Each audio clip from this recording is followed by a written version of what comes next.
All right, rock and roll. Here we are with the Scorched Earth Political Podcast.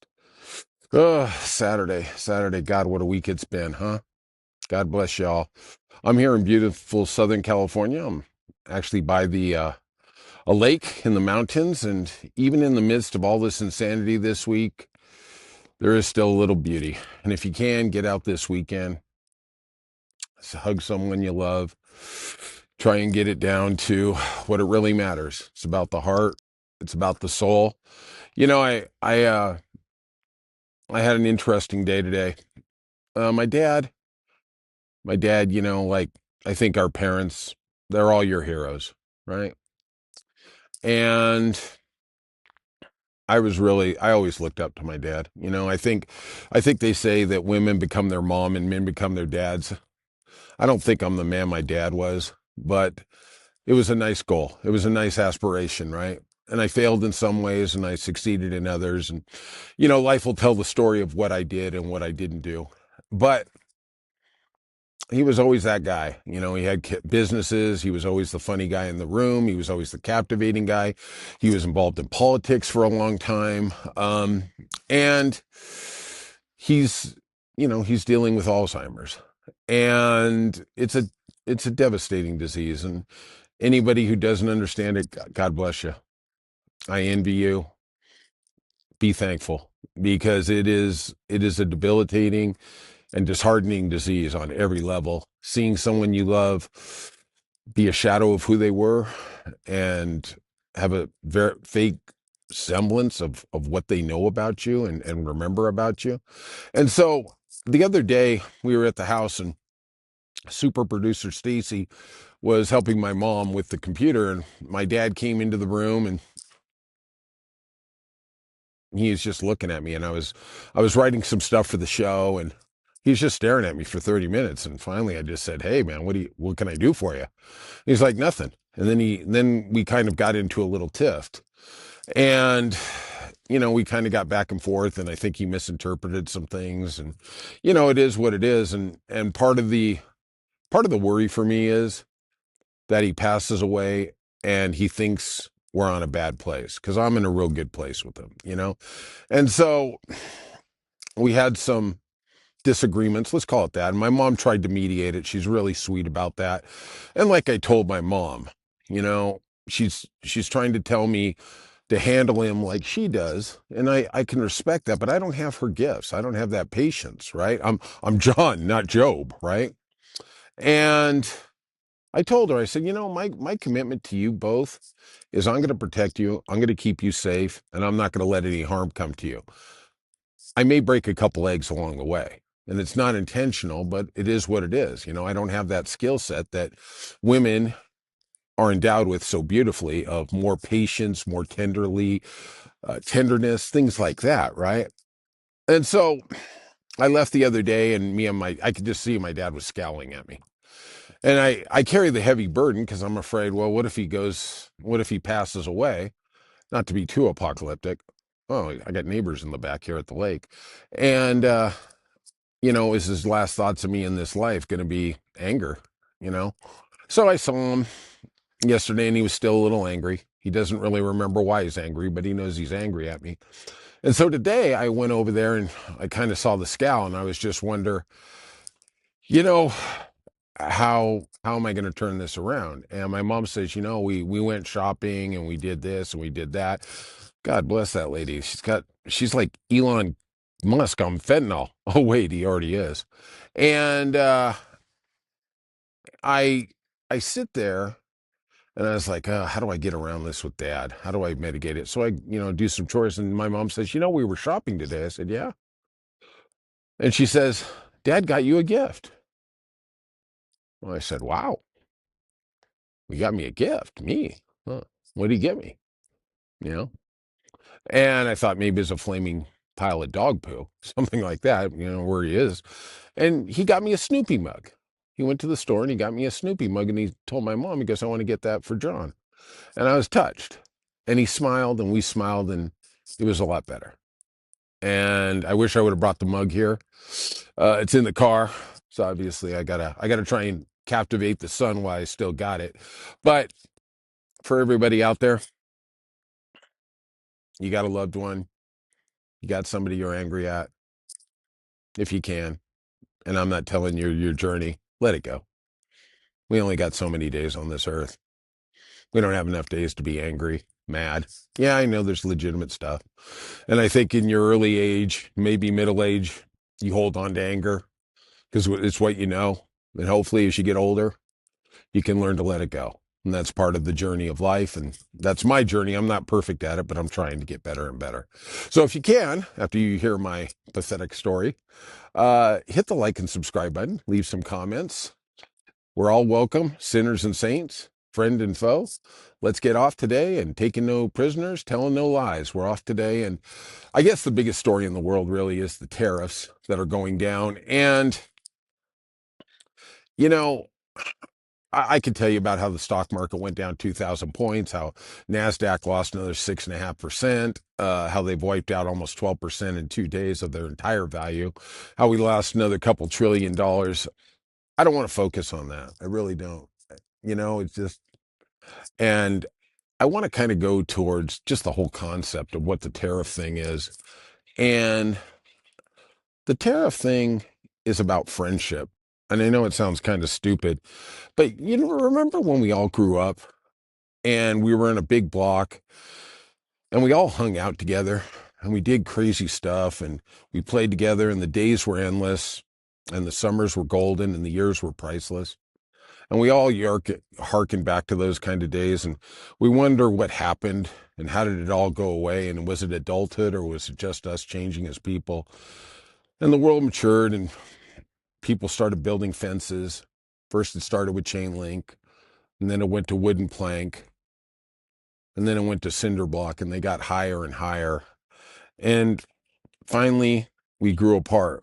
We created our own little caves and our own little enclaves. And if you've ever been to Beverly Hills, Beverly Hills is, obviously one of the more affluent areas in the world. And if you go through the streets, everything is a 10-foot fence.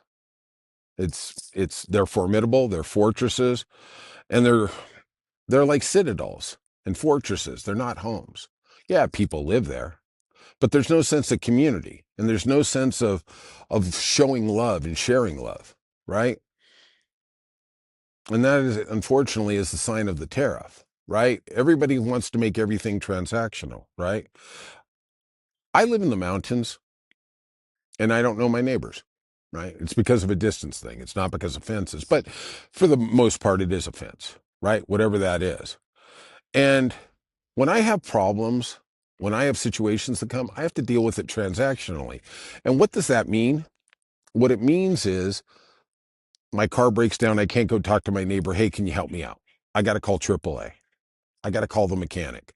If there's a problem with something in my house, I can't go to my next door neighbor and say, hey, do you know how to do this plumbing? I got to deal with it on a monetary basis. And it seems like that is where the world Trump wants to go to. It's totally transactional, right? And these tariffs are walls, and they're tearing down the neighborhood. They're building things. They're separating us from our friends, right? And I'm going to give you an example. When we went to war in Afghanistan and Iraq in 2003, we asked Europe, we asked Canada to come with us. They didn't have any dog in the fight. They were coming because they were neighbors. They were the neighbor who comes over and helps you fix your car for free. They were the lady who, when you're short on some food, gives you some sugar. That's who they were.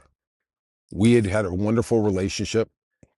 I still want to believe that somewhere down the line we can get that relationship back. But I'm going to give you some numbers, and I know you're not going to hear this anywhere else.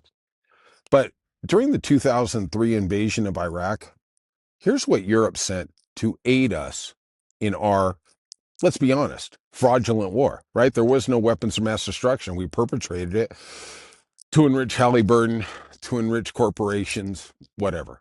Okay, we don't need to get into that today. But without saying a thing, without hesitating, the UK sent 45,000 of their sons and brothers, mothers and fathers children to help us. France sent 15,000. Italy, 1,500. Netherlands and Germany each sent over 1,000 people. Ukraine, 1,700 soldiers they sent to assist us. Let that sink in. Can you imagine the blowback Joe Biden would have got if we would have sent 10,000 troops to go help Ukraine in their fight for freedom against the Russians? Fox News would have been broadcasting it 24/7, everybody that came back. You know, we've had the scars of Vietnam. We've had the scars of Korea. We've had these scars for illegal and ill-gotten wars. These countries stepped up. They just said, yeah, you're our friend. You are our ally. We will be there with you in your time of need. And obviously, J.D. Vance, Donald Trump, they've forgotten all about that.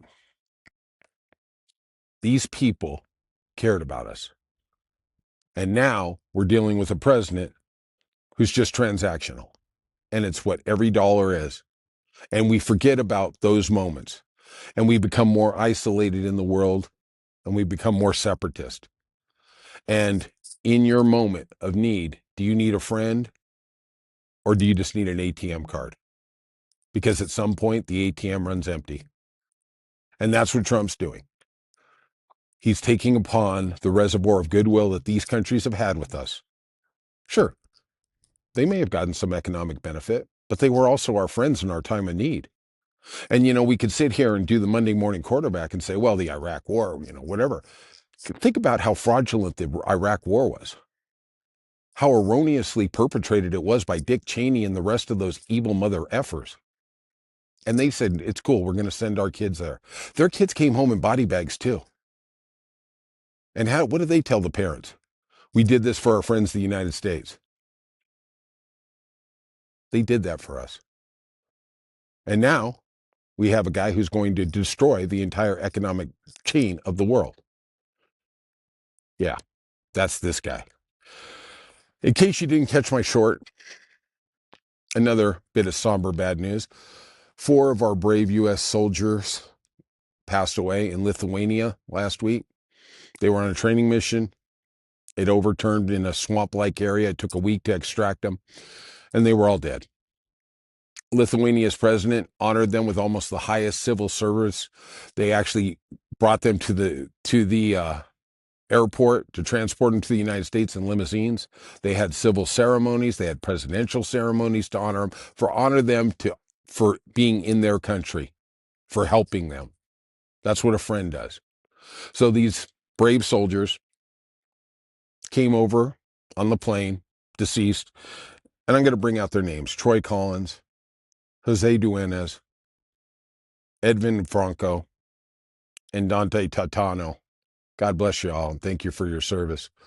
They came back on stretchers. They came to Dover Military Base in Maryland, and President Trump wasn't there. He was in Miami. He was golfing. Tariffs are raging. The stock market's collapsing. Soldiers are returning, and he's golfing. He's cutting deals with the Saudi Live Golf Tour.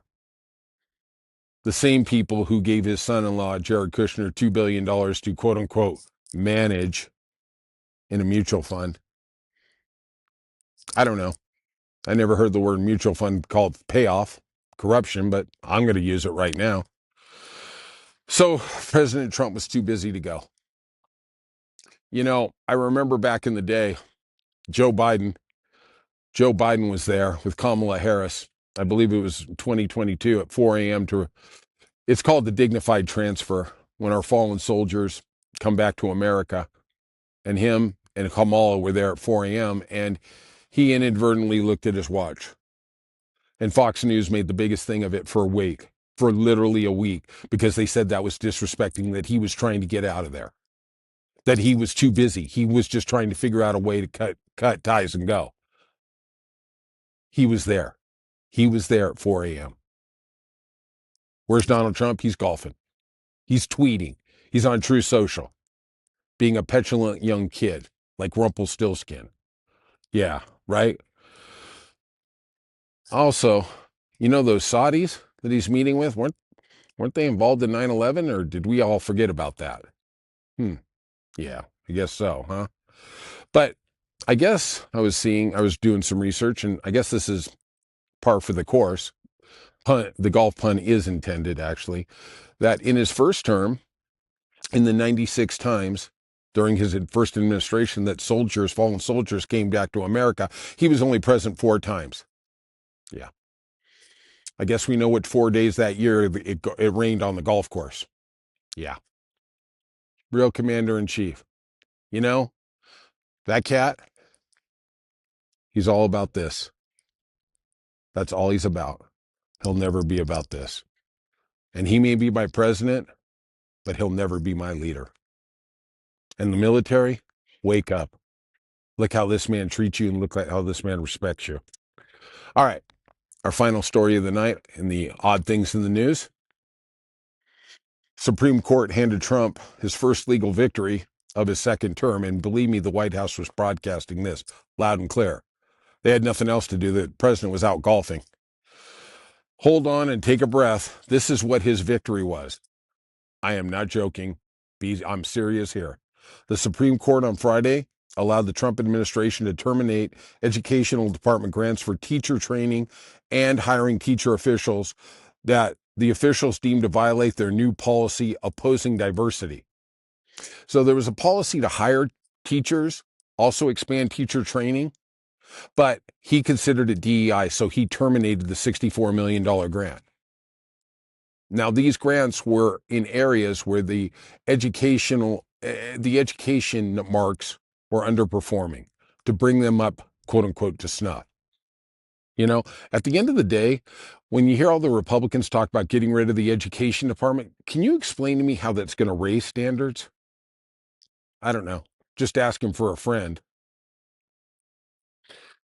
So the Supreme Court agreed with Trump that the entities receiving the funds will not suffer irreparable harm. Let me read that to you again. That the entities receiving the funds will not serve irreparable harms. They're ending the program. They're ending the program. I don't know how much more you can harm an entity. It's like being in a marriage and saying, I want a divorce. That ends it. It's not a temporary faux pas, right? They ended the program. Ellen Kagan, Supreme Court Justice, said basically that same thing. How is this not irreparable harm? God bless her. And God bless all the other people fighting for democracy. All right. Going to be a little short today, but thank you for listening to the Scorched Earth Political Podcast.